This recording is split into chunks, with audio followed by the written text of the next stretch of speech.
Hello, hello, hello, hello. How's everybody doing? Sorry to kind of jar you with the music. I was kind of feeling it too in the waiting room. But I'm Ashley Docking. Good evening, everybody. Welcome to the second edition of RBC Money Moves presented by the Standard and RBC, of course.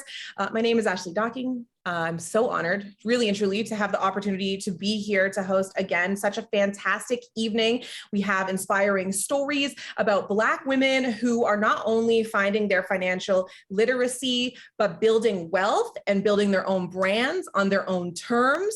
And we love to see it. I personally am a freelance journalist, and so I know all too well, in order to branch out on your own outside of the traditional business landscape, to be a success, you have to really be steadfast in who you are, confident in your ability to build your brand, which I don't know about you guys, but it can be really intimidating, and that imposter syndrome can really kick in because it's all about you and what you have to offer. But we know here at the Standard that all of you have a ton to offer. So we're going to tap in to a little bit of that. Gaining financial wealth and knowledge has always been difficult and can be, but even more so when the industry that you work in or for is new and uncharted territories. Kind of like we're talking about influencing, content creation. There are people that have been in the game for a long time, but as an industry as a whole, it is in its infancy to a certain degree. So how do you determine your wealth? What's the best way to monetize your brand? How do you even build a brand? If these are questions that you've asked yourself in any way, shape, or form, or wondered about influencers and creators that you see online, then you are definitely in the right place today, because tonight we're going to take a deep dive into building a brand, and how to do so you can build your financial literacy through that. We have three literally phenomenal guests. Like, I cannot wait for you guys to talk to them. I promise my introductory spiel won't be too long because I know you didn't come to see me. But they're here to elaborate on this theme, Brand You, which is the theme of this Money Moves, and share their personal journeys on their brand and in turn, financial wealth. Of course, they'll provide insights and strategies on how you can do the same, whether you work in the corporate sphere still, are an entrepreneur, or have dreams of becoming a top tier influencer. I promise you, like, if my sleeves are any indication of how much you're going to learn today, it's too much. You're going to learn far, far too much. We're going to kick things off with Shanae Ingleton-Smith, a woman who is not only a multi-hyphenate entrepreneur and successful influencer, but more importantly, one of the Standard's co-founders, followed by Miranda Iam, a three-time Olympian with Team Canada turned motivational speaker and podcaster. And finally, Monique Bryan, who has the best name for a podcast I've heard in a long time, the Juicy CEO. She's an executive producer of branding who will be dishing out some tactical tips on how to build an unforgettable and successful brand. Obviously, based on the pitch of my voice, I'm very excited for this panel and the unique perspectives that they will have to offer to you guys, and various pathways to success, because it's not always one size fits all. And that's the beauty of doing something on your own in an entrepreneurial space, is that you can do what works for you. But we're here to give you maybe a nugget or two of information that you can take away, apply to your career immediately, and just watch things blossom. However, I do have a little bit of housekeeping first. So if you're on the platform, it's super, super interactive, which we do love to see. You obviously have the live streaming box up right now, whether you're on your laptop or your cell phone. If you minimize it, you'll still have the volume, but you can navigate some of the home screen and the toolbar that's there. It's on the left side if you're on your laptop. There's a little drop down, the three lines if you're on your cell phone. So you can get into the lobby and you can utilize some of the tools that we have, because we really want to make this experience as interactive as possible. Of course, we've all been doing online events for so long, and hopefully one of the next Money Moves might be in person, but for now, we still want to focus on the fact that we're a community here together, trying to learn together, get to know each other. So there's a Q&A section. There's a chat section. Make sure you put any comments that you have in there. Also, feel free to drop your Instagram handles. This is a branding event, by the way, so let us know who you are, what you do. Maybe we can make some connections here tonight. This is kind of an all-purpose event here presented by RBC. Of course, we're going to have a Q&A section towards the end. And so I highly encourage you, as a question comes up when you're hearing one of our speakers, put it in the Q&A. And we have a huge team working behind the scenes to make sure that we get everything in that needs to be. So just don't lose it, because I hate when something's on the tip of my tongue and I can't forget. I can't remember what it was. So we're going to do some polls as well. And those are going to pop up on your screen as they come. So don't worry about missing those. So first, we're going to start with a poll. Okay, let's get into the interactivity that I've been talking about right now. We're going to take a minute to connect with you guys, the attendees. We had over 150 people register for this event. And as always, we're excited to see where you're joining us from. The Standard, of course, takes great pride in being a national organization. And we do know from previous events that our members are located all over the country. So to kick things off, we want to hear from you. Tell us where you're joining us from. There should be a heat map that's popping up any second now, and you guys should be able to click that to let us know where exactly you're coming from.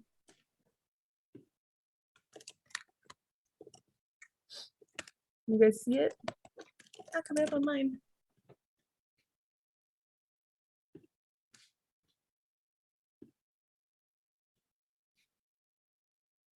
So I'm not seeing, oh, there we go. Okay, here we go, coming through now. So let us know when the heat map pops up on your screen. Where are you from? Because we have people from all over the country coming. We have a few West Coasters. Hey there, coming from Vancouver, a large Ontario presence, obviously. Hi, everybody. We have some Montrealers. Oh, I see the East Coast. I wouldn't say it's like lighting up like a spotlight, but it's dwindling a little bit. I love that. Hi, everybody. So that's one of the things that you never know who you're going to connect with here on the Standard events. So again, make sure in the chat you say hi to everybody, drop your handle, let us know your business, let us know what you're trying to accomplish really and truly. We'd love to hear from all of you. So glad to see that there's so many people representing all across the country. The Standard, seeks to represent and connect Black women worldwide, nationwide, because sometimes we have people coming from outside of North America as well. For those of you who are East and West, please don't forget to share your information with your Black female colleagues and friends so they can join future events as well. If you guys have a good time, make sure that you let people know that there's still 2 more Money Moves events. You can get all the information at www.canadianblackstandard.com and follow along, of course, on all of the socials, Instagram and LinkedIn as well. All the links are on the welcome page. All right. Now, we do have to give a shout out to the Standard and the amazing work that this organization has done.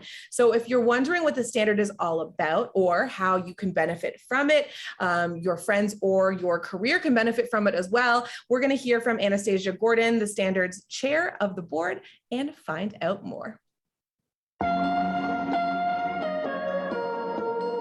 The Standard is Canada's premier networking and advocacy platform addressing systemic barriers to employment advancement and the inclusion of Canadian Black women in the sector of marketing. We founded the Standard to provide access to professional development and leadership opportunities for Black women in the marketing sector. We know that representation matters, especially in the marketing industry. Women for too long have been holding up half the sky with one hand tied behind their back. And it then occurs to me, well, what if we had the courage to untie that hand?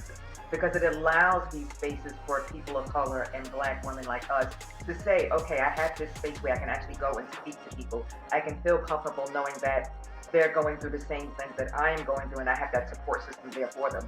That when you can bring together a diverse group of people and perspective, the results are far stronger, they're deeper, they're bolder, and they're far greater. I'm so glad that spaces like this event exist because it allows Black women to have a safe space to talk to each other about these topics that can often be taboo in our communities. Our leadership team is a collective of women with global experience over decades long who really came together based on our shared vantage point of balancing the barriers of gender and race both personally and professionally. We saw the need to emphasize an intersectional approach at centering and supporting Black women in the industry. Our brand promise is to elevate the standard, educate the community, and accelerate the industry. We're grateful for our partners for joining us in this endeavor to build and support Black women in the industry of marketing. Oh my gosh, in-person events, guys. Mr. Beckles, he was on our first Money Moves panel with a word. Like, everything that this organization represents is so wonderful. And, you know, tonight's theme is building a brand. And as one of the speakers in the video mentioned, a safe place to just talk and bounce ideas back and forth.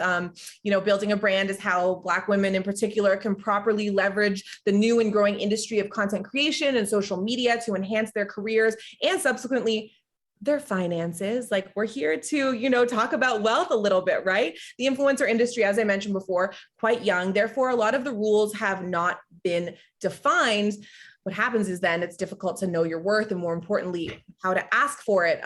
Did you know? We have a few of these throughout, just for some information.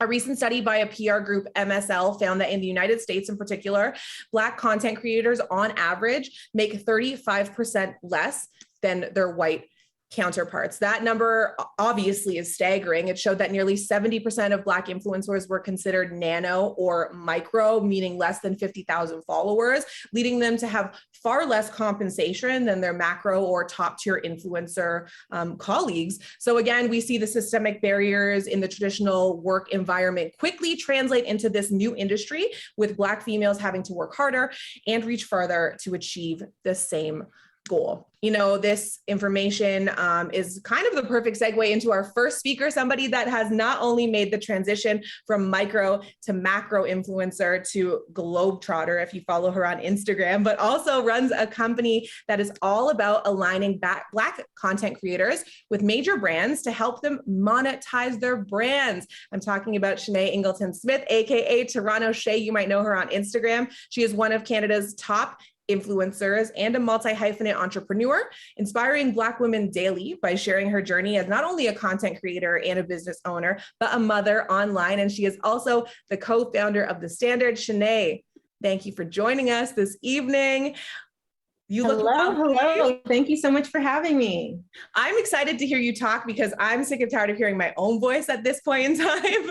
But I do want to give a little shout out to we got the shoulder memo, looking lovely, doing the most. Gang, hey. Yes. We love to see it, but we also love to see everything that you're doing with The Standard. So before we kind of get into your brands and how you were able to achieve as much success as you have been, why was it important for you to become a founding member of The Standard and kind of dictate everything this organization was going to stand for?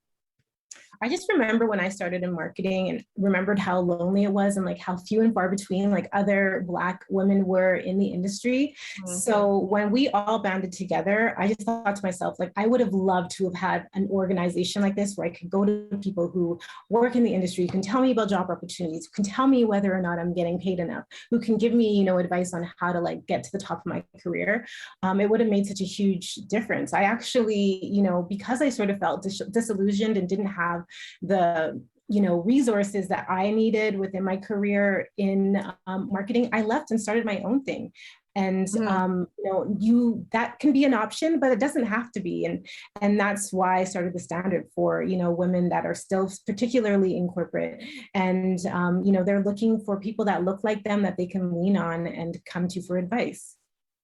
So you decided to leave corporate and then you begin Kensington Gray, right? Named after your daughter? Or yes, named after my daughter. Yeah. Named after your daughter, Kensington. Yeah. So it's one of the world's top boutique management agencies with the company's focus connecting Black faces with major brands, luxury brands. And that's what makes it unique. Why did you feel as though this was something that you wanted to tap into? I think obviously based on our Did You Know Before, Black content creators underpaid, potentially underrepresented as well. So is this something that kind of drove you to that niche? Yeah, so I worked on the brand side before. I was the side that was paying influencers for campaigns, and I noticed that there was like a knowledge gap on the side of a lot of the agencies and the brands that were reaching out. They didn't even know who the Black influencers were if they wanted to find them, because they were going after people that looked like them, and largely the marketing industry was very white. And then there are a lot of Black creators that are super creative, super great on the creative side, but when it came to the business side and understanding how to price this new media, they weren't sure what to charge. So they were oftentimes undercharging and undervaluing themselves. And when I realized like how big the budgets were, these are multi-million-dollar and multi-billion-dollar budgets. So I was like, you know what? I think there's a window of opportunity here. And so we started the agency and have made leaps and bounds in the lives of the Black women and men that we represent as a result. How would somebody, because we're here to drop nuggets, we're here to, again, as you said before, share information so people maybe don't feel so alienated. How do you determine your worth? Because I think that there is a slight misconception with the macro versus micro influencer that we mentioned. You can still get paid if you have under 50,000 followers. Yeah. Like that doesn't necessarily dictate your ceiling. Yeah, I'm seeing people as low as like 4,000 or 5,000 followers, making, six-figure incomes. My sister is a full-time influencer and she has 11,000 followers on Instagram.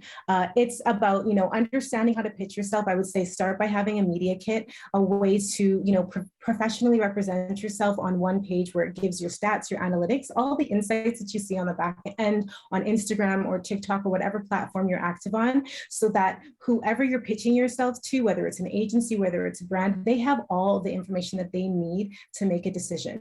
Make sure you understand things like usage, language like perpetuity. Understand the value of the content that you're creating.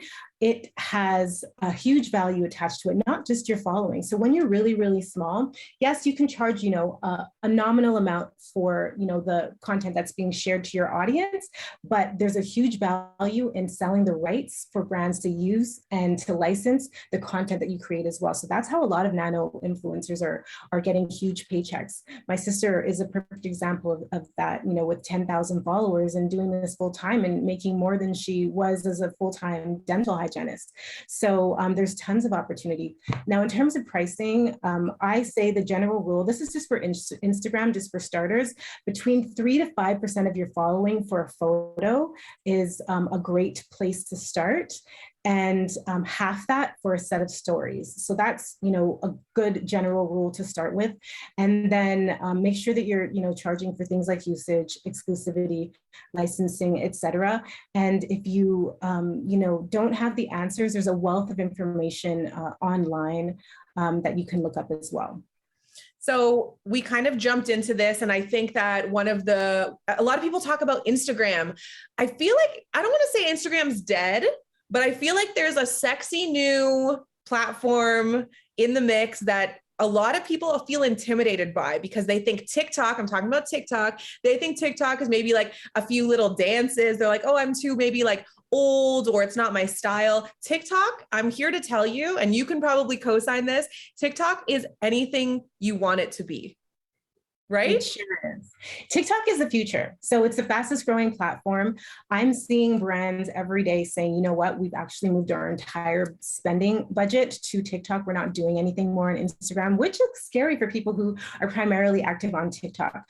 TikTok rewards authenticity and being candid and being real.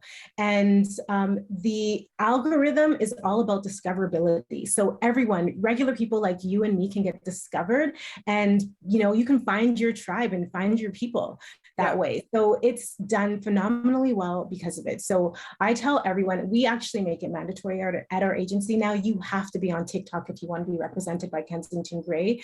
And we're seeing TikTok spends double quarter after quarter, and we're seeing Facebook and Instagram, well, not even Facebook is kind of dead, sorry, but like Instagram is, the Instagram spends are going down, and it's all being moved to TikTok. And it's not just the app for Gen Zs. There's literally something for everyone on TikTok.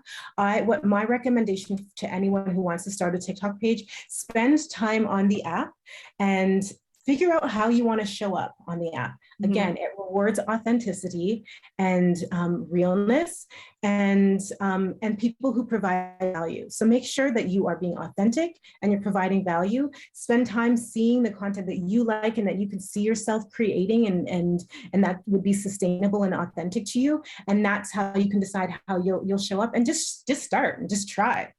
Yeah, that's the thing. It's intimidating though to do that. Like, it's easy to say, just do it.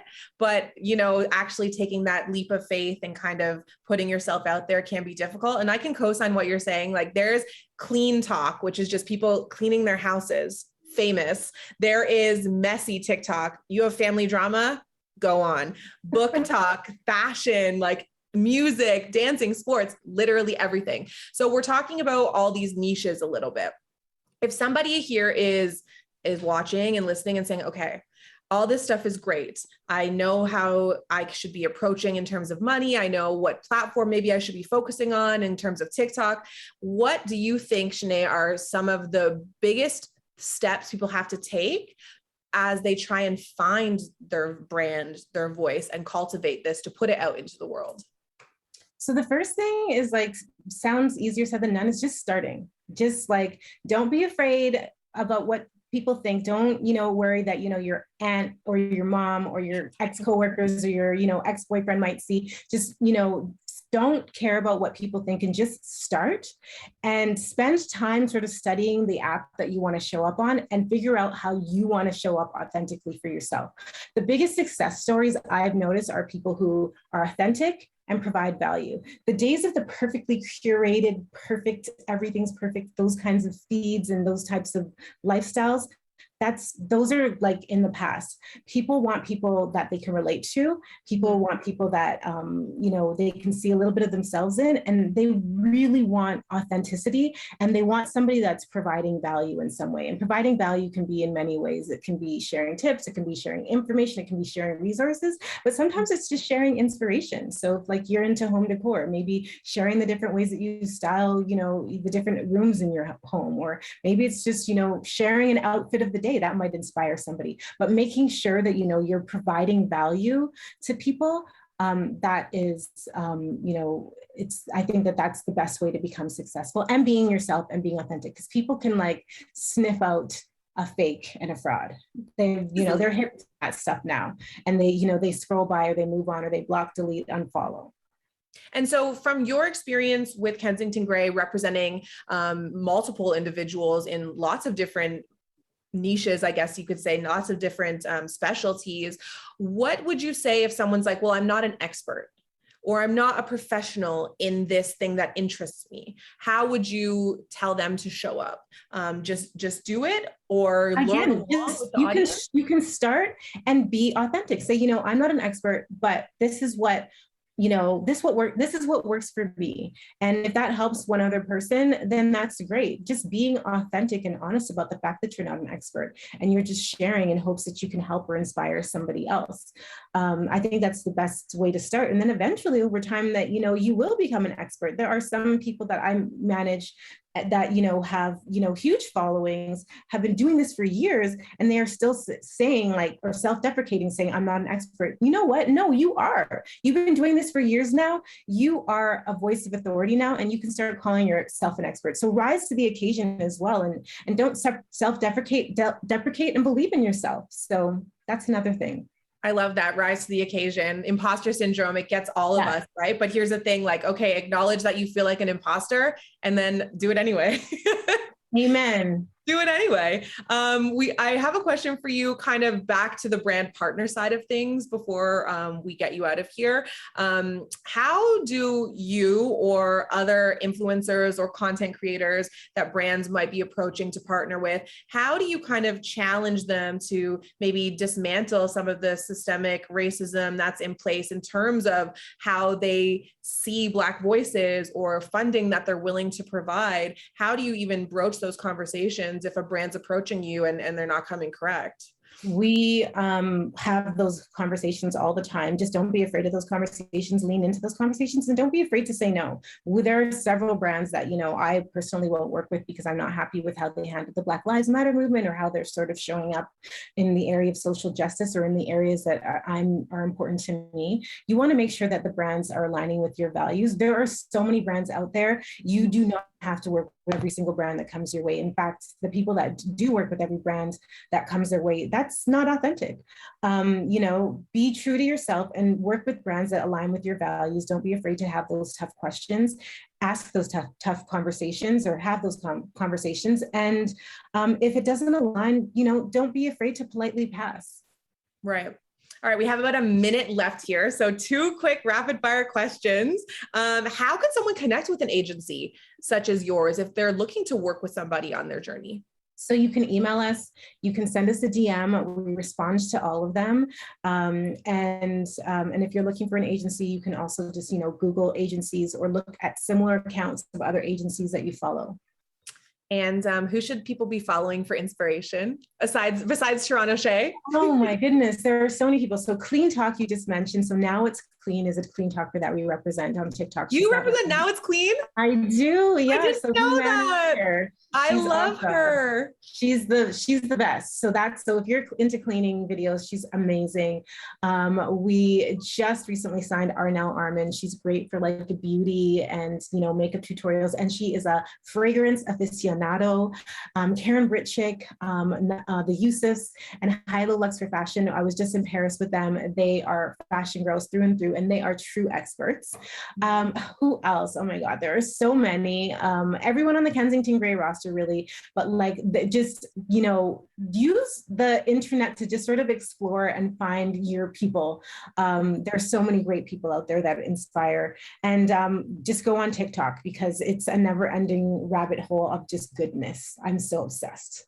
I think so too. Like my family gives me a little bit of grief because they're just like, you're wasting your time. You're always on your phone, blah, blah. I'm like, listen, TikTok makes me laugh at least 5 times a day. And as you said, like, I call it TikTok University. How much have you learned? Yeah, exactly. So much. All right. Well, that is all the time we have. I know you have to get to another event, so I don't want to keep you, but we really thank you for your time, your expertise, of course. And for everybody who's listening, keep your questions coming for Shanae because she's not going to be here for the Q&A at the end, but she's going to answer your questions on her Instagram tomorrow. 24 hours, you're on the clock, Shanae. Yeah, absolutely. I have a story up and a Q&A box. So if there's anything that I didn't discuss that you wanted to discuss, you can head to that Q&A box and I'll be answering all of those tomorrow. Thank you so much for your time, Ashley. It was wonderful as always. No, you're so fantastic. Thank you so much. It was great to see you. All right. Bye. Bye. Oh my gosh. I just love Shanae. And if you guys follow her at Toronto Shay, which you definitely should, she talked about Paris briefly. They were like in Paris. They were in the mix. It was so, so wonderful. Like it was so great seeing a successful Black woman conquering the social media world and like just taking up space, not necessarily allowing herself to be bound by traditional work environments and in turn creating a successful career in multiple ways and like making space for other people. So yeah, we appreciate Shanae so, so much. And as she mentioned, her Instagram story has a question box in it. So you can go and you can ask her anything that you'd like and she will address it tomorrow. All right. Did you know? We're going to have another little piece of information for you guys here as we pivot towards our next speaker. Did you know that as a demographic, Black women face the highest rate of unemployment during the pandemic at approximately 18%? This is largely due to the types of industries that were affected, coupled with the fact that many were required to leave the workforce in lieu of childcare. Now more than ever, having multiple streams of revenue does feel like it's key for a lot of people, especially those that exist outside of the traditional workspace. The expansion of the virtual world, though, means that marginalized groups can now take advantage of income sources that better align with your desired lifestyle. So whether it's out of necessity, whether it's out of passion and desire, there is opportunities all over the digital space. for women to thrive. Let's take another audience poll and see what your thoughts are on Black female financial wealth and building your personal brand. The question is, do you currently have multiple streams of income? Yes or no is going to pop up, whether that's because you need to, whether that's because you want to, whether that's a corporate job with a side hustle that's a passion. Do you have more than one stream of income? That's going to pop up here in just a second. And like, I think that most people, so 80% yes. Yeah, I think that like this is like one of those like video game races, or like when you go to like the fair and you see the little, like, maybe I'm aging myself, I don't know. You see like those horse races with the water gun. I'll just stop now anyway. But yes, 68% at this point in time. We're still waiting on some more answers. So as you see it pop up on your screen, make sure that you chime in. Do you currently have multiple streams of income? I mean, like I certainly do. It's a necessity for me, but also I really love the diversity that it does allow, because I feel like we're not just one dimensional. A lot of us, most of us, right? We have multiple interests. And so having multiple streams of incomes allows you to tap into your different interests at the same time. But especially coming out of the pandemic, right? We're seeing business professionals holding down multiple jobs. Sometimes it's in a traditional sense of like going to 2 physical workplaces, or new online industry, as we talked about. You know, as Shanae just spoke about, being an influencer isn't her only job.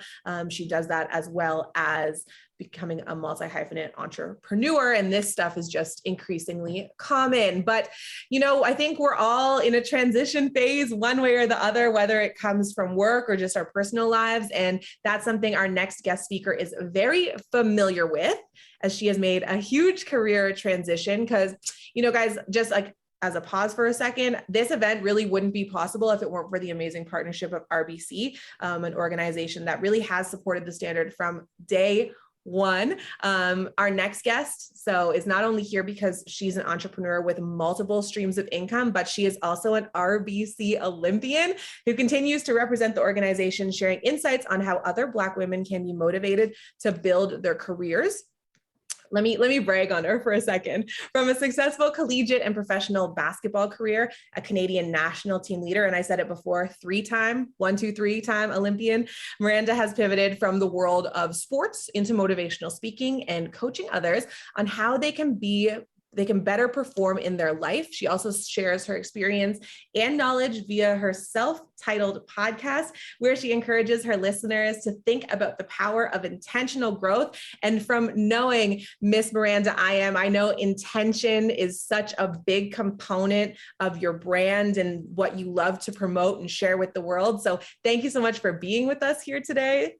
Yeah, thank you so much for having me. It's a pleasure. It's so good to see you. And I love to see everything that you're doing online. Like, it really makes me happy that you're able to kind of share a different side of yourself. I think anyone who's been kind of involved in sports, it's like you're kind of painted into a corner. It's like, oh, she's an athlete. It's like, nope, she has a lot to offer the world. So I'm excited for you to tell us a little bit more about that transition into the world of entrepreneurship and mentorship, and like really get into how your personal brand aligns with your goals and values, Miranda.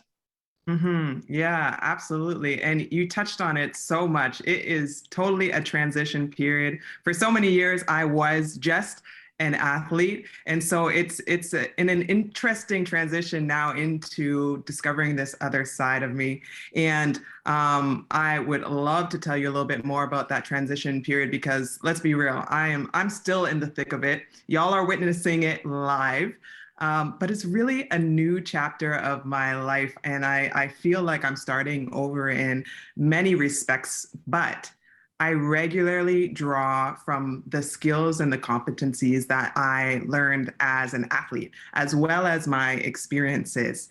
And I remember one experience in particular that left an indelible mark on me as an athlete and as a person. And it solidified my desire to be a part of the national team, and continues to inform my career and decisions to this day. So come with me back to the summer of 2011. We were headed down with the national team down to Colombia to a qualification tournament for the London 2012 Olympics. So to paint the picture of that time, right now in 2000, what year are we in? 2022, our program is currently ranked number 4 in the world. So we're regular medal contenders. Back in 2011, we were maybe 20th in the world. Maybe. We were making some moves, but we were definitely the underdogs. And we start off this qualification tournament with a strong start. And then we eventually come face to face with Argentina. And this is a team that we hated because they were so good and so obnoxiously passionate. Like, this is your typical South American team playing with their heart and soul, giving it all on the court. And to be honest, we were playing with just as much heart and soul because we felt like we were on the cusp of something big, because this was our chance to qualify after the program not having qualified for an Olympics since 1992. So there was a lot of pent-up emotion. It was a tipping point, a do or die situation. And there was so much work that had led to this point that there was an atmosphere of kind of a collective working together, almost willing a win, wanting to make it happen so bad. And despite all of our efforts, we lost. Now, this was just my second year on the team, but some of the women had already put in more than a decade of work with no Olympics to show for it, missing Sydney in 2000, Athens in 2004, and Beijing in 2008. And now we had just dropped the chance to go to London in 2012. The stillness in the locker room after the game, I will let you imagine the scene, because there was this palpable feeling of internal battles being fought left and right. And in those moments, you wonder what you could have done differently, why you didn't dive for the ball harder at that one moment, or how you could have flicked your wrist just like a little harder or a little softer, what you could have done. But despite all of those swirling emotions, despite the stinging disappointment that we all felt, clarity came in that difficult moment. Because I realized that this is how I wanted to play basketball. In fact, how I needed to play basketball, with the passion and the commitment and the grittiness that we demonstrated as a team. I wanted to commit and invest into a program like that. Like, when we gave it our all, yet still fell short, it showed me that success is not in the end result, but in how you carry yourself in the in-between moments. If you can be proud of your effort and integrity in the process. And none of what I'm saying is to suggest settling or not striving towards our goals and results. I mean, we're here tonight for a reason, and I continue to go after my goals, as did the team. And the following year, in a last chance tournament, we qualified for London 2012. And on Canada Day, no less. But we did all of the work before. We chose who we wanted to be in success and failure. And that set the foundation for not just a team that wins games, but a team that is building a legacy. And that lesson has stayed with me throughout my career. And that has guided decisions later on in my career to turn down certain contracts. We talked about that a little bit later, or earlier with Shanae and Ashley, to take less money to stay with a team that aligned with my values, to turn down even opportunities to head back to the WNBA, to fully commit to the senior women's national team for over a decade. And it shows up in those major decisions, but also what I chose to focus on a daily basis, what skills I chose to develop, what I chose to spend my time on, my energy, my resources, my leadership skills, my mental performance skills, my emotional regulation, that understated part of sport and life. And it eventually led me to have some really real conversations with myself about my priorities, about my values, about the things that really matter at the end of the day, that make life really worth living, what we're really building our business for. And I share all of that because it informs what I do now. How I showed up as an Olympian is how I want to show up as a business owner. And now the brand may have changed or appear to have changed from the outside in this transition period, but the underlying characteristics and motivations remain the same. That grounded foundation of values that leads to an intentional type of growth and focus that has me consistently moving towards something I can be proud of, something that aligns my goals and values. Now, why is this important? And this is the important part, because transition is hard. Life is hard. And you need something clear to hold on to when you're using everything within you to push towards your goals. And I'll be honest, because I'm a performance and wellness coach. I talk every day about the importance of routines, healthy habits, mental tools, all the practices in the world. And even with all the tools and knowledge I have at my disposal, it can be hard to stay motivated and focused. Hard to even get out of the bed in the morning when you're like, what the hell am I doing? I don't have the energy or the ability to do this right now. I don't want to put myself out there again. Is this even going to work? And then the imposter syndrome starts creeping in. I know we talked about that a little bit before. Like, who am I to be attempting this? Why would anybody listen to me? Am I even making sense? Nobody cares. Just shut up and go back to the status quo. But you know you have something to give because you feel something deep within you. And I know it because I feel it too. You feel it propelling you forward to not letting you give up, calling you to something greater, calling you to realize your full potential because you know you have that within you. And you know it because you wouldn't be here tonight if you didn't.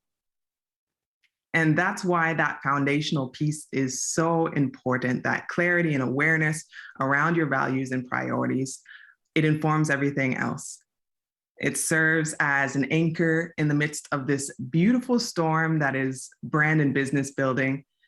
It serves as a beacon, a North Star, when everything else seems really blurry.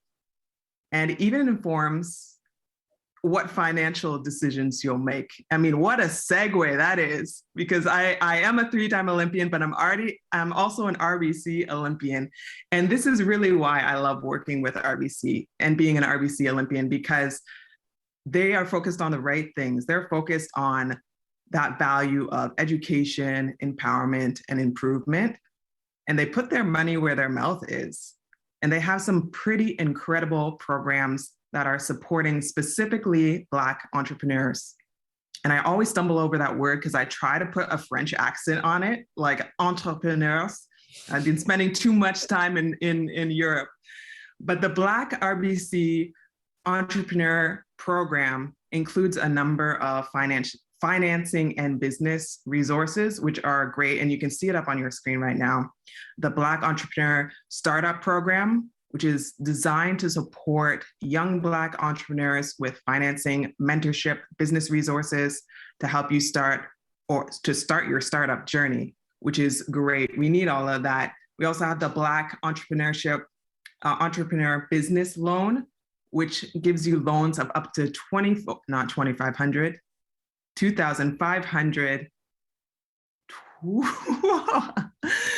250,000. We're going to make it. This is why we're in this field, not the math field. Here we go. loans of up to 250,000 to help you start and grow your business. But there's a lot of sponsorships and resources invested into events and organizations like this, like what we're at right here, to support women, Black women entrepreneurs, because we already talked about it. There's this disconnect and this large gap between the two of them. So that's why I'm so happy to be here tonight with the Canadian Black Standard. It's an incredible night. At the end of the day, I'm excited to be here. I'm excited to be here with you and taking your questions a little bit later in the Q&A. I know, Ashley, we're going to get to that soon, but just to wrap it up, remember, your brand is you. It reflects you. Make sure it represents a version of you that you're proud of. That was okay. So there were so many times I was watching. I'm like, yes. I just want you to, that last minute and a half, I was like, I just need that clipped and played like before bed every night, so I can just like wake up ready to go and revived. But one thing I do want to ask you about, actually, before we just get you out of here for a hot second, because you're right, we are going to do a Q&A, and please, everybody, make sure you go back to the question module on the home screen. You can just move over the pop-up of the video, ask questions. You can also upvote questions. If you see a question in there that you like and you're like, oh yeah, I would love to know the answer to that, upvote it, because then we're more likely to get to it. But Miranda, when you're starting something new, whatever it may be, I feel like it's an inclination for a lot of us to share it with other people that are around us, friends, family, whoever the case may be. And part of it is because we're excited about it, but I think also part of it is for approval and validation. And, to be like, oh yeah, that's a good idea. And you're like, okay, cool. Like, I needed to hear that a little bit. But what are some of the dangers maybe in allowing somebody to kind of speak on what's pulling you, as you just mentioned, that thing that you just like can't stop thinking about, that thing that just kind of keeps you going, because there are people that might not be able to see the vision the same way you do? That is such a great question, because that is real. That's a thing. And especially when an idea is in its nascency, it's really fragile. And like you said, if even one person's like, I'm not sure if I really see that, you're like, you're right, that's not a great idea. Yeah, I was just joking anyway. I don't think I should do that. So yeah, keep it in that kind of like, keep it close to your chest, I would say, for a little bit, but also recognize who is worthy to be in your inner circle. Who are those voices that are going to give you feedback that's still open enough to keep that idea alive, to add on to that. And that's just being aware of what voices you need to be listening to. And I think that's a skill that we all need to learn, whether it's about a business idea or just life, people that we need to have in our life. Right.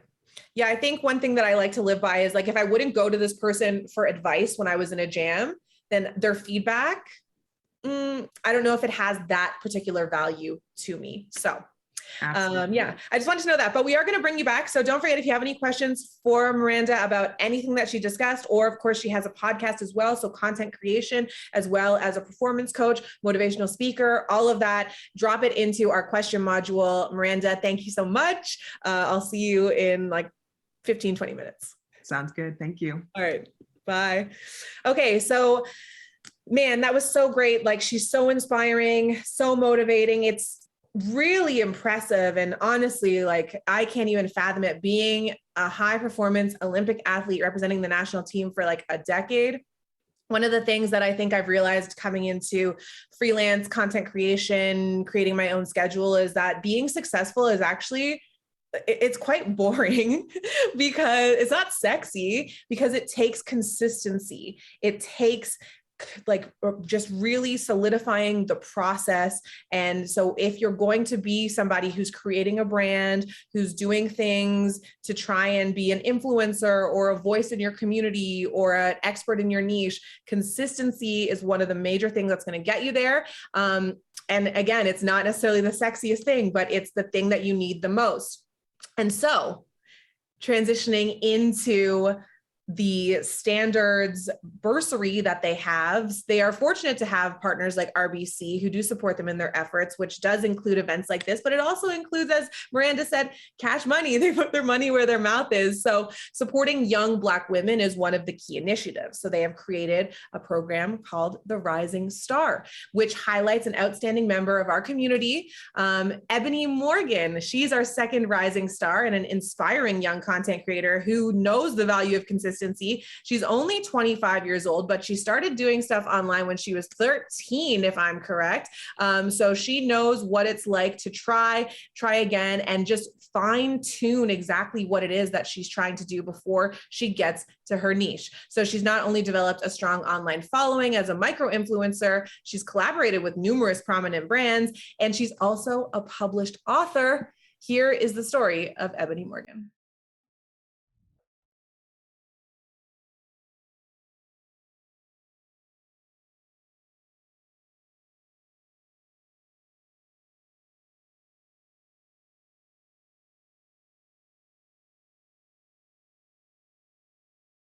Hi guys, my name is Ebony Morgan, founder of fashion, beauty, and lifestyle blog. You may know me as @EbonyCurlsBlog online. I am also the author of brand new book, A Year of Black Girl Magic. I started writing when I was very young. I was 13 when I started my blog, Ebony Curls, and it began as a natural hair care blog because I wasn't really finding other resources online that were catering to young women like myself going through their natural hair care journey. Growing up in Edmonton, Alberta, and in the suburbs in Toronto gave me a really interesting experience because I was constantly surrounded by predominantly white folks, and being in those neighborhoods really pushed for me to turn inwards and learn more about who I am and to really embrace that from the inside out. Now, as a content creator, model, and author, it is so exciting to be able to share that content with Black women and to show them that they are able to absolutely live their lives filled with unapologetic and unconditional self-love. As a digital creator, I've had several opportunities to work with prominent brands like Makeup Forever and ND Mattresses, just to name a few. But what's most important to me is making sure that I'm aligning with organizations that continue to support the Black community. This was a huge priority of mine as I wrote my book, and I had the chance to work with a fantastic Black editor named Crystal Nero, and the artist of the cover of the book is also a Black woman named Grace Enamaku. And I'm just really, really grateful for organizations like The Standard continuing to bring Black women together so we can connect, network, and continue to share our stories.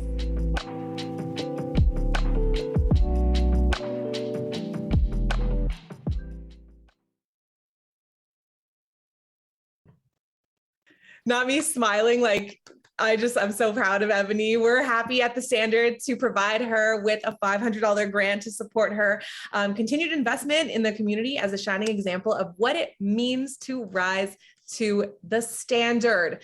So from 13 to 25, she's been in the mix, a published author, just so impressive. Thank you so much, Ebony, for being part of Brand You. All right, did you know that a 2020 Canadian study showed nearly 70% of employers said that looking at a candidate's social media profile was an effective way of screening applicants? Personally, I thought when I saw this that 70% was a little bit low. I feel like you're constantly going to be under pressure and have eyes on you if you have a social media presence. So how do you curate an online brand that makes you a top candidate for employers and brands? Well, our next guest speaker, the brand expert, is the perfect person to discuss this, because whether you have 10 followers, 10,000 followers, some people might say, hey, what's the value in social media anyway? If I'm not necessarily trying to be an influencer or a content creator, what's the point? But listen closely, please, to Monique Bryan, executive producer of Personal Brands, and she's going to tell us why having an online presence with juice should be your top career priority. Monique is an expert. We talk about experts, 15 years of experience in branding, business development, and personal styling, partnering with major global brands like PayPal, Burberry, Shopify. Like Miranda, she also hosts a podcast. I mentioned it at the top, and she's been Global TV, Elle Magazine, Bustle, I believe, too. Welcome, Monique. Also the queen of eyewear. Also, always coming through with like a strong glass moment. You look so fantastic. It's so nice to see you. Oh, thank you for having me. I like to come through with the glass game. We did glasses, we did shoulders, like everyone just bringing their A game. It's so good. And I'm so excited to hear what you have to say for everybody who tuned in to RBC Money Moves Brand You. So please tell me why building a personal brand, even if you work in the corporate sphere, is so important to creating a successful career and longevity. Your personal brand is the who you are. It is your own unique talent. So here's the thing I want everyone to just get. It's not about who you know, it's about who knows you.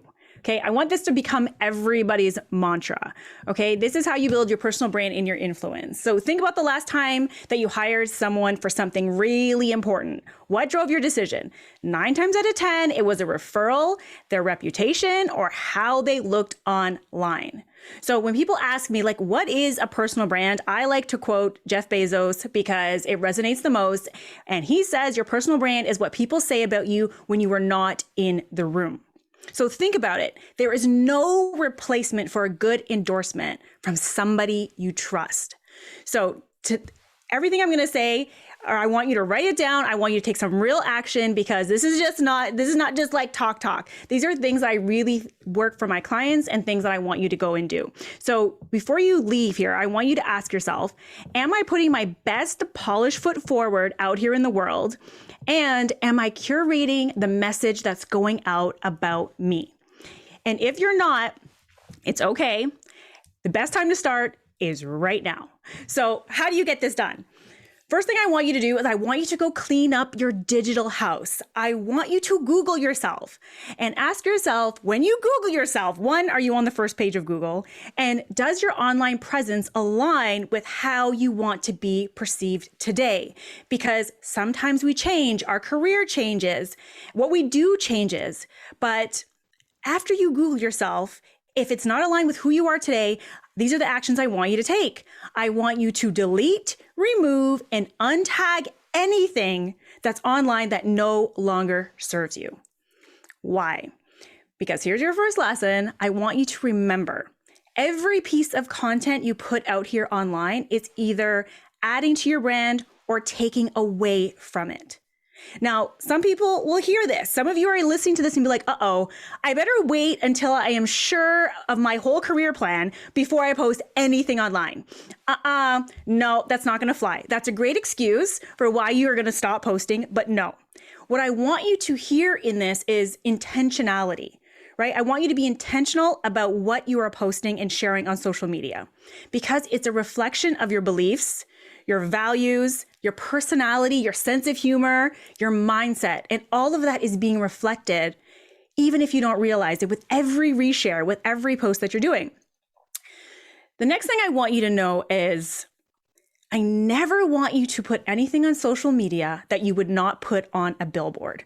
When we are thinking about our personal brand, it is up to us to curate that message going out about us, right? So let that be your guide. You're not going to put anything out here on social media that can negatively impact your brand, especially if you wouldn't put it on a billboard for the world to see. So remember, you are building something. I'm going to say this again. You are building the something. So you have to be intentional with what you share. And we all need, whether you have a job or whether you're building a business, we should all have a goal in mind. We should all have a sort of social media strategy, the type of messaging we want to be putting out here, how we want to be perceived, the value we want to bring, the influence we want to make. So here are a couple of questions I want you to ask yourself the next time you're going to post or the next time you're building out your strategy. Number one, what are you trying to get across? Number two, who are you trying to reach? Who are you trying to influence? The other thing I want you to ask yourself is, does it bring value? Don't just put things out to put things out. I really want you to start positioning yourself and curating that brand. So here's the next lesson. Sharing your thought leadership is what positions you as a thought leader, and thought leaders get paid more. Because we're talking about you're using your brand to get them coins, right? So when you are intentional and you're seen as a thought leader, you gradually build that credibility and trust. And people buy and companies promote people they like and trust, even if the service isn't as good or even if the person is less qualified. The trust always wins at the end of the day. And this brings me to my next point. People always ask me, but how do I build a personal brand while I'm working for somebody else? A lot of people are scared the boss is going to see, they don't want to share their thoughts and their ideas. But here's the thing I want you to understand. If you're sharing your views in a way that reinforces your expertise, this not only strengthens your position in the company, but it makes your bosses take notice. So when they're looking to promote, or you're looking to jump ship and negotiate for a higher pay, think about the leverage you have when you now have thought leadership behind you. So your brand is working double duty, right? You want to be visible and you want to bring value. So here's the next thing I want you to get. Build that brand beyond your title. So no matter what job you have right now, no matter what business you have right now, your job is to build staying power and longevity the way you say so. A strong personal brand is one that can demand more in a negotiation, but also you can charge more for your services because you've created that demand. So you really want to create a name for yourself. But you can only do that if you're willing to be vulnerable and share yourself online. Now, I don't mean you got to share your whole life, but you got to be willing to share something, right? So this brings me to my final point, which is don't be afraid to take up space.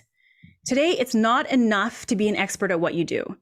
It's your job as the leader and visionary of your life to learn how to be heard and to be seen amongst the noisy, oversaturated online space and to become an authority, a go-to authority in your space, right? So if you think about it that way, how are you going to get paid if people don't know who you are, what you do, who you help, or how to listen to you, right?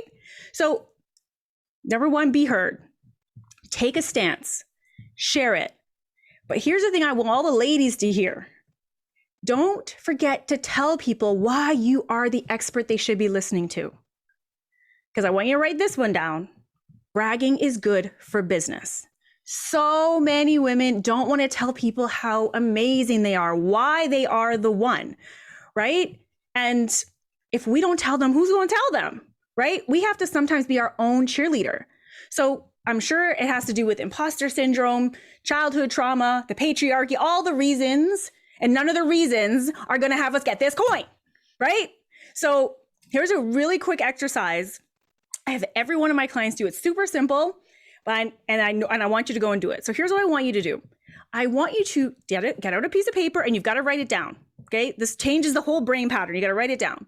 You're going to write out your achievements, your accomplishments, your certifications, your course completions, the projects you've headed up, the jobs you've landed you didn't think you were going to land, the adversity you overcame you didn't think was going to happen, promotions you got, awards, notable mentions, like all of your juice. We forget to celebrate all those times we overcame, all those times we achieved. We just get to the thing and go on to the next thing, right? And like as Miranda was saying, there is no top of the mountain, right? It's the who we are becoming on our way there. So you're going to write this out and then you're going to look at it. This isn't I put it in a Google Doc and I never looked at it again. No, you're going to look at it. Put it on a Post-it, put it somewhere to remind yourself of who you are, that no one else has had your unique lived experience. What makes you an expert is your story, is your experiences, but you've got to remember what they are. And then the next time you're feeling ashamed and you don't want to go brag about how amazing you are, I want you to go look at the list and be like, look at me, I did some stuff, right? So you're going to be heard and then you need to be seen. Visibility is key. People buy from people they are the most familiar with. So if you've been hiding out, that isn't going to happen. We're done here. It's your job to take a stand. And the last thing is becoming the go-to in your space. You want to become top of mind. You want your name synonymous with your expertise. Stop trying to be everything to everyone. Pick a lane and stick to it. Because your goal is to be the name that is said in the rooms that you're not even in. And that's what I want you to know. Now go do it. Take action. Okay, well, don't leave just yet. Like, just give us like 10 more minutes and then you can go and leave and do it. Oh, Hey, right. The way you were scolding me about my digital footprint, I was like, is she talking to me? You're like, I saw the wheels turning. You're like, what's online about me? The billboard. I don't know. Like some of the things, some of the picture. Yes, put it on a billboard. Some of it, maybe not so much. Maybe not. Maybe Not so much. Okay, thank you. That was so amazing. I loved all the actionable items. And I really do think one of the most important things that you did say, there was so many gems, but like giving yourself accomplishments, like giving yourself a pat on the back for your accomplishments. Yes. Because I think that we, as women in particular, are always chasing what's next, right? You get something and you're like, okay, already looking over its shoulder. Like what's happening next? So to just live in that moment a little bit can be super, super impactful. Amazing. Yeah. And we all do it. We all do always. it. Yeah. And it's okay. Acknowledge it. Yeah. Now celebrate you. Exactly. Because we always want more, which is fine. And we're going to bring Miranda back in now. Somebody who knows a little something about chasing, the gold medal, the Olympics, trying to, always just come and go for this gold. And it's just one of those things, as I said before, the attainability about something that you want to get just has to be consistency, right? The consistency and showing up every single day, even if you're not at your best, just trying the best that you can do that day. So we're going to enter the Q&A phase. So you guys, if you have any questions, please make sure that you're putting them in the portal, upvoting the ones that you see. The first question is for Miranda. So I'm going to throw this one to you. It's from Kim Goodman. Hi, Kim. Thank you so much for joining us today. Can you give me a tip, Miranda, on how to transition from one career to another? Best piece of advice. Oh, yeah. There's so much to go into that, especially without knowing the whole backstory. But I mean, I don't know about y'all, but I was writing down all the things that Monique said, Shanae, like there were so many gems that have been dropped today that I think are really useful in that transition. I think what is important, and I touched on it a little bit in my talk, it is really having that period where you have that reflection, kind of what Monique was talking about with your achievements, what's been going on in your life, taking stock of all of that, taking that moment to pause. Because again, we sometimes try to hurry into the next thing before we've properly reflected and started to think about, okay, how do I really want to be intentional with this next step? And that's not to say that we want to move into the world of inaction. I think Shanae was talking about that as well. Sometimes you don't want to post the pic because you're scared about doing it. No, sometimes we need to get out there before we're ready, but take stock, think about what you have done in your past job or your past life, if you will, and that you can bring into this next phase, how that will serve you and how you can kind of level up from there.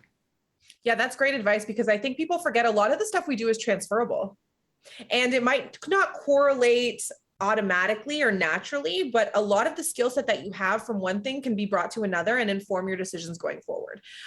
Monique, a question for you from Tashaila. Hi, Tashaila. Thank you so much for joining us. She said, as a Black woman, I often consider how I'm perceived physically, especially in corporate or educational spaces that have historically neglected Black women and signs of Blackness, hairstyles, nails, voice, she mentions. What are some ways you've tapped into showing up authentically in these traditional spaces? I always look to Bozoma St. John. She is a marketing genius. And when I saw her for the very first time, exactly what you were saying, she had the big hair, loud fashion, long nails. And that, for me, to have someone come into a corporate space and look like that, I was so blown away. And I really just took ownership that when you're good at what you do, it's undeniable. So really focusing on what you do and what you do well. And even if people have a perception of you when you first show up, after you open your mouth, you're telling people who you are. So all of the other things fall to the background when you are not just very knowledgeable in what you're doing, but you're confident in what you're saying. right? And after that, if they have a problem, then you got to be in a different space. Now we time to move on, okay? Yeah. Right. They don't get your juice. Then we're done. Mm-hmm. No, that's important too, because, and kind of Shanae was touching on this before, like not all money is good money. Brenda, you said the same thing. I turned down WNBA deals because I wasn't a situation I wanted to be in right now. So it's the same thing. Like sometimes people are not going to be your people, and that's okay. But there's value in acknowledging that. And again, as you said, no juice. They don't get your juice. We go. We go. All right, Miranda. Somebody, Linda, hi, Linda, would like to start a podcast, but is worried that the market is oversaturated. How would you recommend they go about it and stand out? Oh, Linda, we've talked about this a little bit already, and I think Monique mentioned it, that your voice is unique. You are the only you. So there's no oversaturating in there. We can't be oversaturated if there's only one. So again, that confidence piece of just going out there and doing it.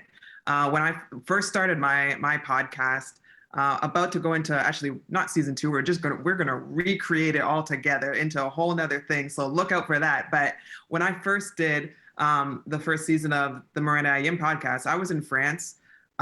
We were semi in COVID, and I just wanted to have conversations, and I just put things out there. I didn't know what it was going to be like. I just really wanted to put something that I thought was interesting, that was valuable, with people who really vibed with me, that were talking about the same sort of thing. And once you put it out there, the people that vibe with that will come and find you. So don't worry about, trying to find and make and fit into this oversaturated space. Just put it out there and then people will come to you. There's a TikTok sound about that, actually, kind of bringing it full circle. There's a TikTok sound where it's like somebody trying to encourage somebody else to start a business. And it's like, do you think Rihanna cared that there was makeup? Do you think Rihanna cared that there was lingerie? No, she didn't care because she wasn't doing it. There's no you in the market, as you guys just said. So I think that's a really, really nice reminder. This is kind of a joint question. So I'm going to throw it to you, Monique, first, and then Miranda, feel free to chime in afterwards. It's a two-parter. So somebody asked Rebecca, hi, Rebecca.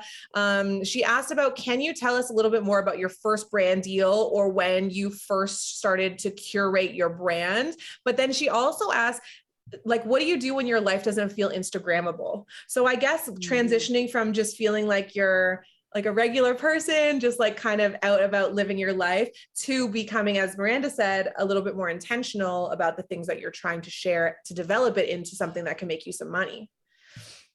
That's a two-part question. So, I mean, my first brand deal was with a glassware company, and it was an Instagram company that I found online, and I was wearing their glasses all the time. And so that my very first drop into my DMs out of China. And they're like, oh my God, can you do some videos for us? I was like, is this spam? This is amazing. Right. It was a great opportunity. I mean, just to answer your question about my first brand deal. And then in terms of when you feel like your life is not Instagrammable, what I like to, when people say that to me, or it's like, I have nothing to post, like nothing's interesting, it's not all that juice that you see online, I always go back to the intentionality of why you're there. Right. So Instagram is really great, if you're sharing with your friends and your family of just your personal life. But if we're talking about building your personal brand and your business and positioning yourself for thought leadership and things like that, or being known in a space, always go back to, why are you there in the first place? It's not to have the Instagrammable Instagram. It's to share value. It's to solve a problem. It's to serve, really, right? So there's a lot of bells and whistles and filters that are put on these platforms to make it fun and entertaining, because number one thing, it needs to be entertaining for people to pay attention. But really, it's the value that you're bringing, because no matter how Instagrammable someone's feed is, if they're not bringing you any value and they're not adding to your life in some type of way, you've stopped following, you've stopped listening. So I would go back to why you're here. What is it you want to share? What is it about your experience you think will help another person? And start there. Because value, you could be showing up looking a hot mess express. You bring in value, people be listening. Dropping so many like phrases that The Hot are Mess just going to Express. become like That's my hashtags. next caption. That's my next caption on whatever I post. I don't care. I don't care.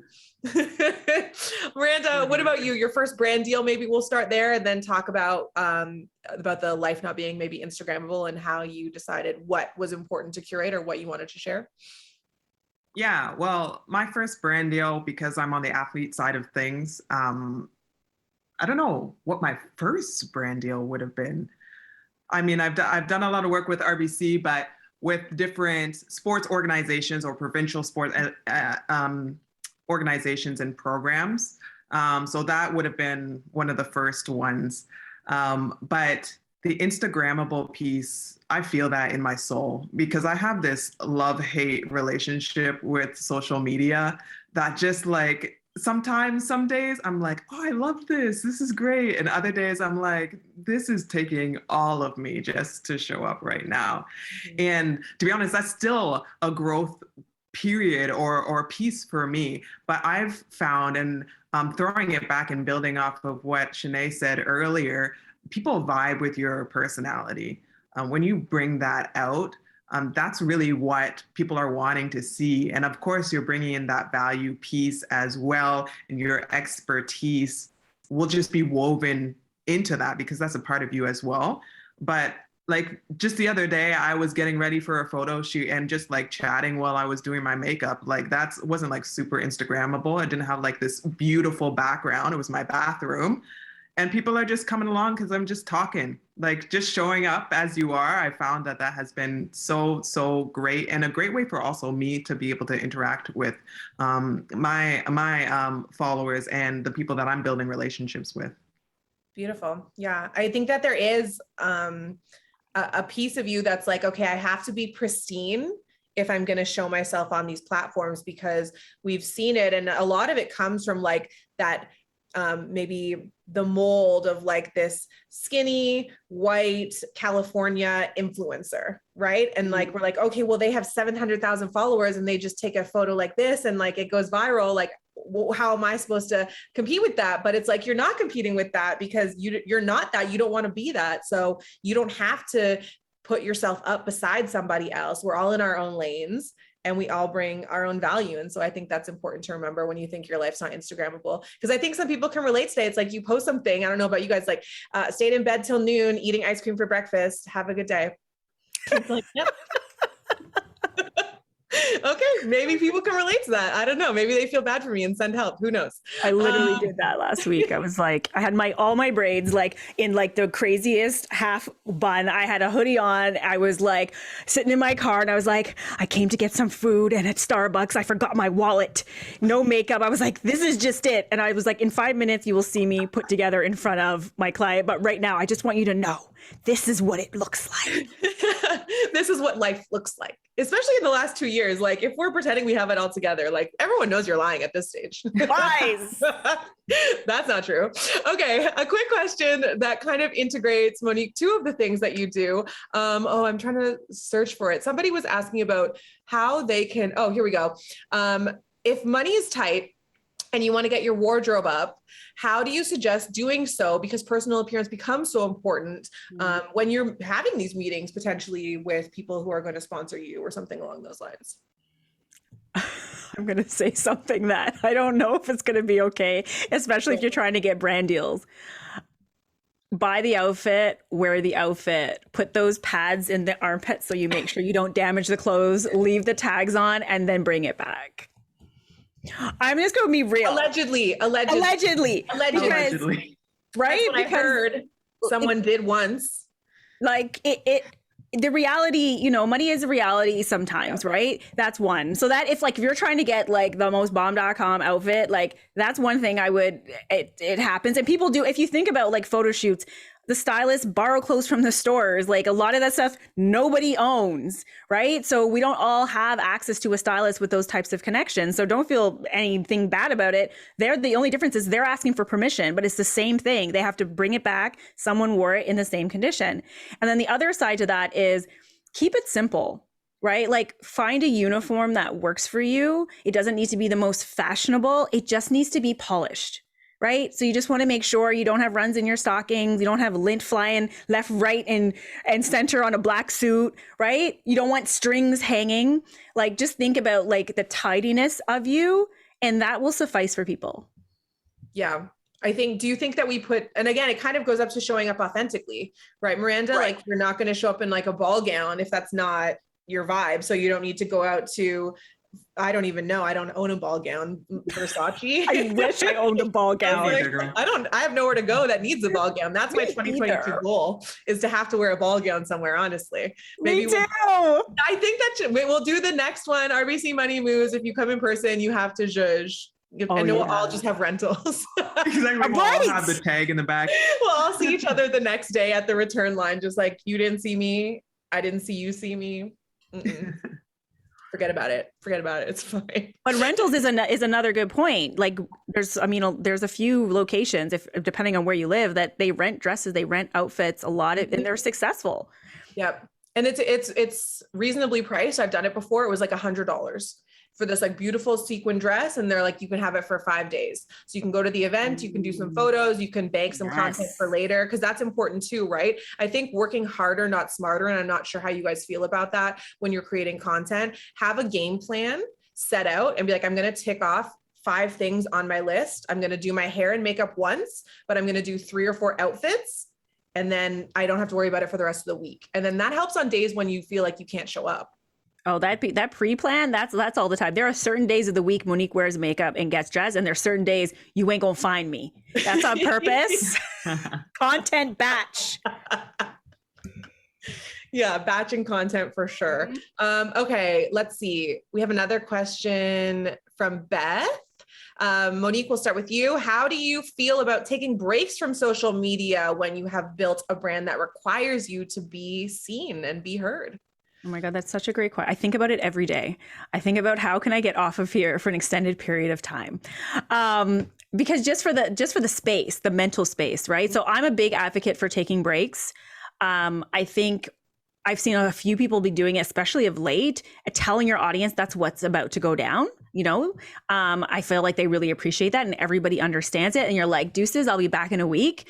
It's kind of like you going on vacation. The other way to do it, so you don't, if you do feel guilty about walking away from your business, or if, social media is your number one way of marketing and making revenue, then batching your content and scheduling it out, you can literally schedule out a month's worth, if not more, of content that do not require you to be there all the time. I know a lot of women, especially if they go on mat leave and things like that, these are the types of things they have to plan, and that they can go off and live their life and they don't miss a beat. Mm-hmm. It's tough with the podcast though too, Miranda, right? To not be there because that consistency element that we're talking about. So how do you deal with moments like that? Yeah, absolutely. But I think you can apply the same approach as far as batching content. You can get a few interviews in back to back with little breaks in between, with it over a weekend or whatever that looks like. So planning, I'm a planner. I feel like we're all planners here. That organization. Oh, Ashley, Except Ashley. No, that's not you. You guys, I'm surprised I'm even alive today, to be honest. And that's just keeping it honest. Like, some days are better than others. I have a list, and then sometimes I lose the list. And so what are you going to do, Miranda? Oh my God, I to the my best list. of us. Yeah, no, I do get the planning element. The little bit that I do is life-saving. So I can't imagine if I was just put together as you two women. I guess I have one final question for you both that I would love for you to field. Miranda, I'm going to start with you. What do you think is the biggest mistake you made while you were trying to develop your brand, but how did that end up maybe helping you down the line? Ooh, goodness, Ashley. That's why I'm here. That's why I'm here. That's why they pay you the big bucks. So you can put us on okay. What was the biggest mistake I made while making my brand? Well, since I'm still in the transition period, maybe I'm actively making a mistake right now. Right. I don't know, you tell me. But the thing that I've always found throughout my career is that the mistakes are the things that propel you to future success. And I know that often is cliche, you got to fail to succeed, whatever, but that's really how we learn.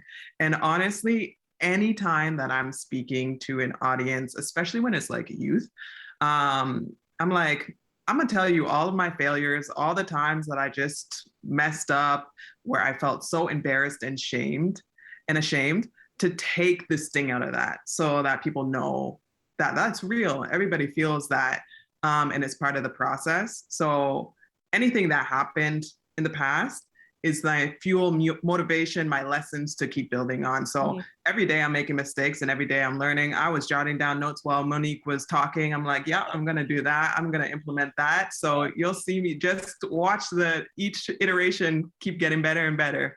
I love that. Monique putting us onto free game. Monique, what about you?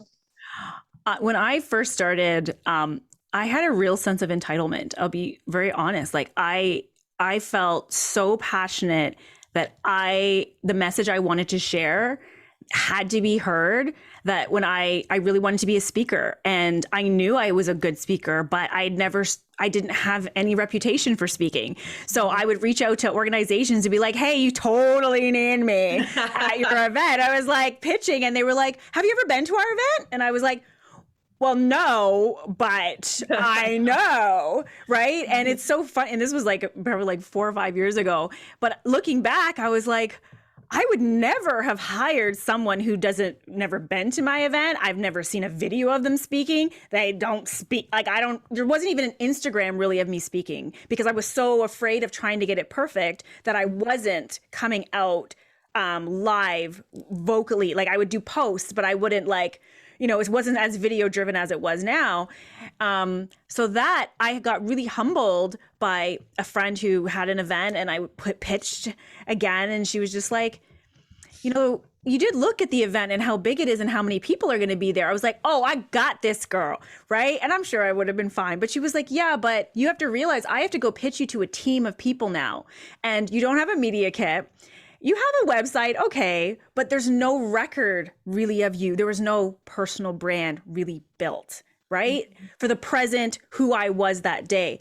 And that really helped me, because the humbling had me set the foundation, do the planning, take my time, refine my message. So now I get asked to speak, versus in the beginning when I needed some longevity, some staying power, some proof.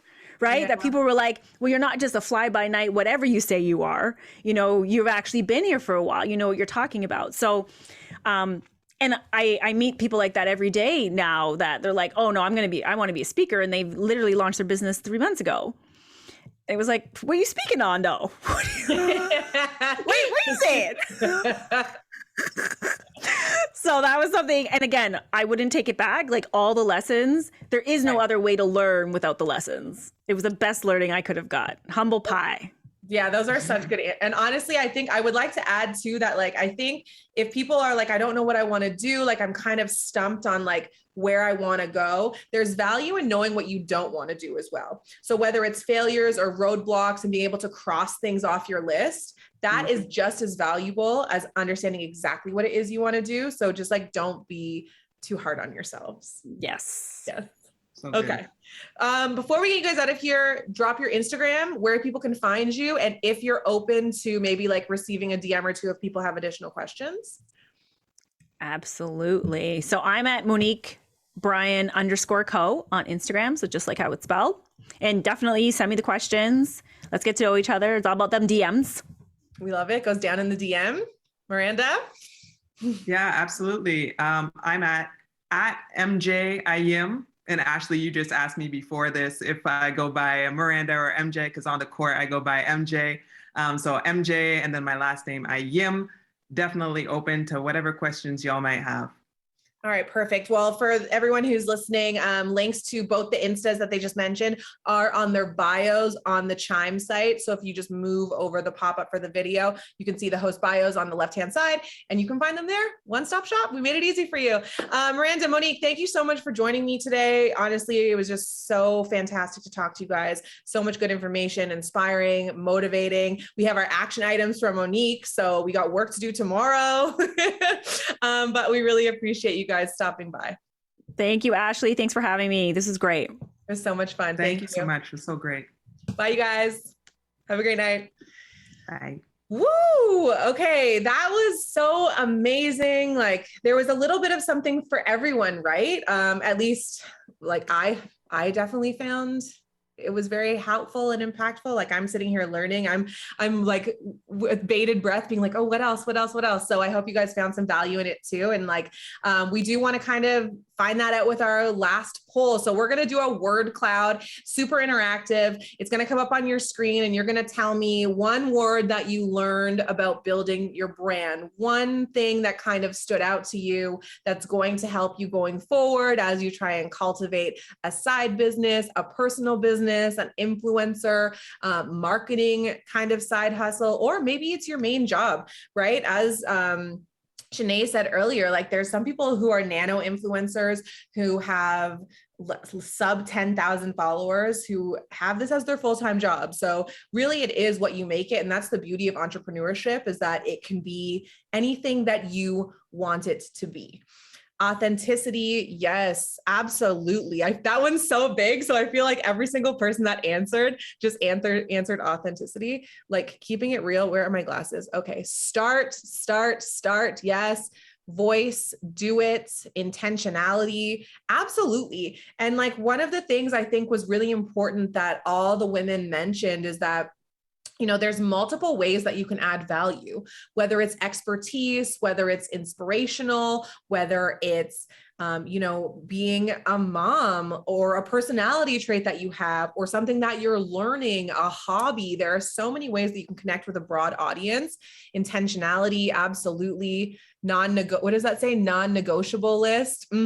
Absolutely. We can dictate things for ourselves, right? And if the first people that come to you that want to work with you don't necessarily vibe with you and don't really feel like it doesn't sit right, absolutely bypass it. One of the first brand deals that I did was a product that I didn't necessarily really use, but they came to me and I was really excited. Like Monique with her glasses, I was like, yeah, I'll definitely do it. And then when it came time to try to create this content, I was stumped and I was at a loss and I felt kind of gross posting it because it didn't really represent me or the values that I held. And so, yeah, there is such like not all money is good money. So we love this authenticity, uniqueness for sure. These are all such great answers, you guys. Do it. Boldness for sure. Be bold. Take up space. Yes. You got this. Yeah, I love that one. Confidence. Yes, absolutely. And listen, I'm not a big proponent. I don't really love like the fake it till you make it mentality, because I feel like if you want to make it, you should go out and actively search for answers and be curious and start to align yourself with the path that you want to take. But when it comes to imposter syndrome, you have to kind of just dive in like a cold pool. Honestly, if you touch your toe in it, it's going to be awful. But once you kind of get your whole body in it, it's a shock to the system, but you end up adapting more quickly than you think you would. All right. This really has been just such an exciting space. I'm glad that there were a bunch of people here that were able to connect to each other, hopefully uplift each other. I just really continue to truly be in awe of the work that the women at the Standard are doing and what they've accomplished in just over a year. And again, I would be remiss if we didn't mention RBC. We wouldn't be here without the incredible support of RBC, a founding partner of the Standard and the presenter of Money Moves Brand You today. Your continued investment in championing this program is so necessary and it's very much appreciated. Stay tuned at the Canadian Black Standard on Instagram and LinkedIn for details on the next Money Moves. There's still 2 more parts because there's a 4-parter. So this is just number 2, and also other exciting programming. You can find live links to the welcome message. You can find live links, in the welcome message tab to the left of your screen. And next up is our bi-monthly Queen's Corner member meetup. That's on April 20th. So mark your calendars. And just finally, honestly, thank you guys all for your time, your positive energy, and of course, our amazing guests, Shanae, Miranda, Monique, our rising star, Ebony, who's just absolutely killing it, for sharing their words, wisdom, inspiration, and their time. Again, hit them in the DMs if you guys have any further questions or inquiries about their businesses. And don't forget to keep the conversation going by following them all on social. If you feel so inclined, you can find me on social at Ashley Docking. It's just my full name all together. And you can find all of our information in the speaker bios section of the site. You guys, obviously from the big smile on my face, like I had the best time in the whole world. So I hope you guys did too. Thank you so much for joining us for RBC Money Moves Brand You. As I said at the beginning, I hope that you guys have a few things to take away from our expert panel. I know I sure do, and I'm going to be implementing them ASAP. So thank you so much for joining us, and I really hope you enjoyed your time. You're listening to Lux Life Sound DJ Flavia Abadia, spinning for the Canadian Black Standard. Oye, Flavia, this is too much flavor, baby.